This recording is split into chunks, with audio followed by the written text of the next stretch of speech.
HSC 27 batch যারা, অর্থাৎ তোমরা কয়েকদিন আগে যারা এসএসসি পরীক্ষা শেষ করে আসছো, তোমাদের কিন্তু আর বেশি দিন বাকি নেই। আর কয়েকটা দিন পরে কিন্তু এসএসসি পরীক্ষার রেজাল্ট দিবে। আর কয়েকটা দিন মানে আবার এত বেশি ভয়ও পায়ও না। সম্ভবত জুলাই ফার্স্ট উইকে রেজাল্ট দিবে।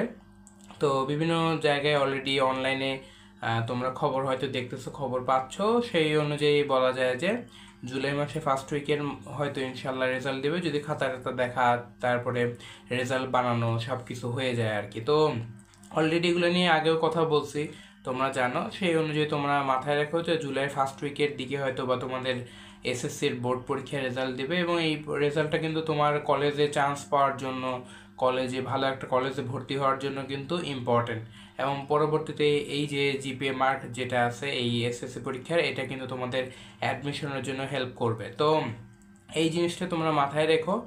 আর যেহেতু অলরেডি এখন তোমরা জুন মাসের মাঝামাঝি সময়ে আসো 2025 সালে, তো তোমাদের কিন্তু আর কয়েকটা দিন পরে কিন্তু রেজাল্ট দেওয়ার পরেই কিন্তু তোমাদের কলেজে অ্যাডমিশন শুরু হবে।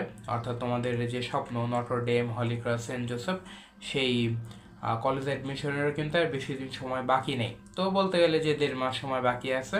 তো এটা নিয়ে অলরেডি আগে কথা বলছি, কলেজ অ্যাডমিশন কিভাবে শুরু করবা, কিভাবে কি করবা, সেগুলা তুমি যদি আগে দেখে থাকো ভালো, না হলে আগের ভিডিওগুলো দেখে আসতে পারো আমার চ্যানেলে।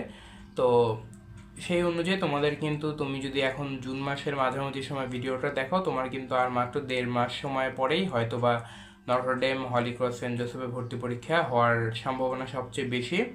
আর খুব বেশি হলে হয়তো তোমার 2 মাস সময় হাতে আছে। 2 মাসে বলতে গেলে না, হয়তো বা 50-55 দিন সময় হয়তো পাবা আর কি, এরকম একটা সময় হাতে আছে। তো সেই অনুযায়ী তোমরা ভালো মতো প্রস্তুতি নিতে থাকো। প্রস্তুতির জন্য তোমার কিন্তু হাতের সময় খুবই কম। এখন তোমরা টেনশন হতে পারে, যেহেতু আর কয়েকটা দিন পরেই এসএসসির রেজাল্ট দিবে, কি হবে না হবে, কোন পরীক্ষা খারাপ করছিল, কোন পরীক্ষা ভালো হয়েছিল, এগুলো নিয়ে একটা স্বাভাবিকভাবে তোমাদের একটা মনে ভয় কাজ করতে পারে। যে ওইটা কি হইবে, এটা হয়তো বা তুমি এখনো ক্যালকুলেশন করতেছো এ প্লাস আসবে কিনা। তো এগুলা স্বাভাবিক, এগুলা হতেই পারে। এগুলো এক একজন, এক একটা স্টুডেন্টের এক এক জায়গায় এরকম ল্যাকিংস থাকলে তারা এরকম করে। তো এটা সবারই কম বেশি হচ্ছে আর কি, সবাই টেনশনে আছে। ল্যাকিংস বলবো না, এটা একটা টেনশনের মধ্যে আছে সবাই। তো তোমার টেনশন থাকলে থাকুক, তবে তোমার যদি টার্গেট হয় কলেজে অ্যাডমিশন, তুমি প্রিপারেশনটা ভালো মতো গোছায় নেওয়া শুরু করো। আর কিন্তু বেশি দিন সময় নাই, হয়তো বা 1.5 মাস সময় তোমার হাতে আছে।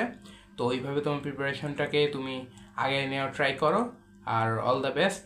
আর অবশ্যই বলবো যে সময়টাকে ভালো মতো কাজে লাগাও। হ্যাঁ, এখন কিন্তু তোমার শুয়ে বসে কাটালে কিন্তু হবে না, সিরিয়াসলি সময়টাকে কাজে লাগাও।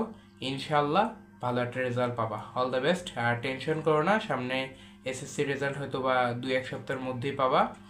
তো ওই জন্য আল্লাহর কাছে দোয়া করতে থাকো। তোমরা যে যার ধর্মের সৃষ্টিকর্তার কাছে দোয়া করতে থাকো। আর নিজে এখন ওইটার টেনশনে বেশি পরিমাণে ওই টেনশন করতে করতে কলেজ অ্যাডমিশন প্রিপারেশনটা ভালো মতো নিচ্ছ না। যদি এরকম হয় তাহলে কলেজ অ্যাডমিশনের দিকে ফোকাস করো। হ্যাঁ, এসএসসি রেজাল্ট নিয়ে টেনশন করতে করতে যদি অ্যাডমিশনের রেজাল্ট খারাপ হয়ে যায় তাহলে তো হবে না। তো এই জন্য কলেজ অ্যাডমিশনে ফোকাস করে প্রিপারেশন নাও। আর তোমরা যারা এইচএসসি প্রিপারেশন নিচ্ছ, তারা অর্থাৎ তোমরা যারা এইচএসসির বই পড়া শুরু করে দিছো, তোমরা বইটা ভালো মতো আস্তে আস্তে পড়ো। খুব বেশি তাড়াহুড়া করার দরকার নাই, আস্তে আস্তে পড়তে থাকো। All the best.